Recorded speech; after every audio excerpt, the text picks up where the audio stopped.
ఒక కపుల్ పెళ్లి చేసుకొని సంవత్సరం అయిపోయింది. సో సంవత్సరం తర్వాత వాళ్ళ ఆయనకి ఈమె అక్రమ సంబంధం పెట్టుకునిందని తెలిసిపోయింది. అప్పుడు ఆ అమ్మాయిని వాళ్ళ ఇంట్లో అడిగారు, ఎందుకమ్మా నువ్వు ఈ పని చేసావంటే తను చెప్పిన రీజన్ ఏంటంటే, పెళ్ళికి ముందు గంటలు గంటలు మాట్లాడేవాడు, పెళ్ళికి ముందు గిఫ్ట్లు కొనిచ్చేవాడు, పెళ్ళికి ముందు నువ్వు తిన్నావా లేదా అని బాగా చూసుకునేవాడు. పెళ్ళైన ఒక 6 నెలల తర్వాత తను నన్ను పట్టించుకోవడమే ఆపేశాడు. తిన్నావా లేదా అని అడిగేవాడు కాడు. వెళ్తాడు, డ్యూటీకి వెళ్తాడు, వస్తాడు, పడుకుంటాడు.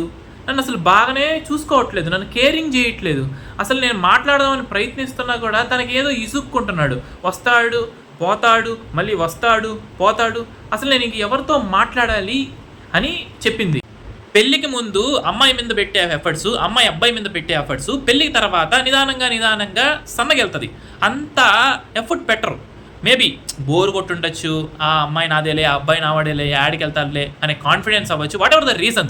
ఎప్పుడు కూడా మనం ఒక రిలేషన్షిప్కి వెళ్ళినప్పుడు ఆ రిలేషన్షిప్ని కాపాడుకోవాలి.